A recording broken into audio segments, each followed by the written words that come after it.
Welcome to Know Your Mobile. It's Basil here at the Asus booth at MWC 2013. We were on our way out when we decided we couldn't leave without giving you a product comparison between the Asus Padfone 2 and the Asus Padfone Infinity. The Infinity is a successor to the 2. The 2 has just been announced for release in the UK. It's going to be available from the end of March, and you can pre-order one as of the 1st of March. It is, however, a pretty old device in comparison to the Asus Padfone Infinity. This was announced a while ago. The Infinity packs a full HD display by contrast. It also packs a newer version of Qualcomm's processors. That's a 600, as opposed to the Snapdragon S4, both quad-core and both fantastic performers in general. The phone designs are also fundamentally different. If we, for example, pull out the Asus Padfone 2 and pull out the Padfone Infinity, we can see you've got these very, very different chassis. The user interfaces are quite similar. There's Android 4.2 Jelly Bean on the Padfone 2, but it's got an aluminium chassis, and this brushed metal effect on the back makes it feel very, very slick and premium.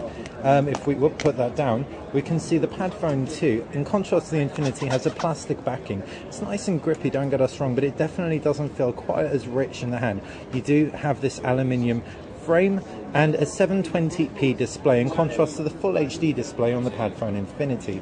Running Android as well. You do have access to all the Play Store applications, and Asus pack their own applications on there for your pleasure. If we dock these two tablets, we'll see how well we do one-handed with this. One of them has successfully been docked. Let's try that, and so has the other. Right, if we dock both these devices, we can see the UIs are pretty comparable, but the Padfone Infinity, as we said, packs 4.2 Jelly Bean. This means you get the notification bar up top and the 3 sticky on-screen keys at the bottom, and it's a much, much more unified experience with Android, and indeed with the phone experience you get when the phone is undocked. As far as design elements go, the tablet doesn't really have any ports on it per se, but you do have buttons. You've got a volume rocker to the left and a power button up top. You've also got loud speakers, so it gives you a little bit of extra amplification. On the phones themselves, this will require us pulling them out again. You have, as we said, that aluminium body, micro SIM tray to the left-hand side. Down below is a micro USB port, or it's a proprietary port on the phone, micro USB on the tablet, do you believe? Not entirely sure how that setup works. On the right side, you've got a power button and a volume rocker, as well as the speaker. Up top, 3.5mm headphone jack. Now, what's quite nice and clever is on the reverse, the Padfone insignia is actually the NFC point. So despite being a metal body, you do still get near-field communication. Up top, 13 megapixel rear-facing camera along with an LED flash.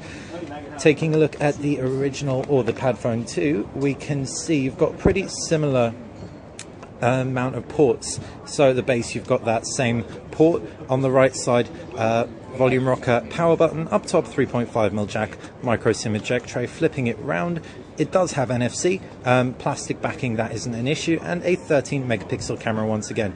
We're not entirely sure if this is the module found on the Sony Xperia T. Think the new version has the new Sony Exmor RS sensor, though don't quote us on that. Fundamentally as well, as we said, the processors are different. 2 gig of RAM on each, but there's a Qualcomm Snapdragon S4 in the a Qualcomm Snapdragon S4 in the Padfone 2, and a Qualcomm Snapdragon 600 in the Infinity. That display is also gorgeous, packing a PPI, that's pixels per inch, of 441. As far as batteries go, both devices pack pretty huge batteries inside, but they've also got rechargeable batteries inside the docks for when they're docked. So that's been a quick comparison between the Padfone and the Padfone 2. If you've got any questions, please fire us a comment below. And please, if you've enjoyed this video, you know what to do. Just subscribe to this channel. Thanks for watching Know Your Mobile.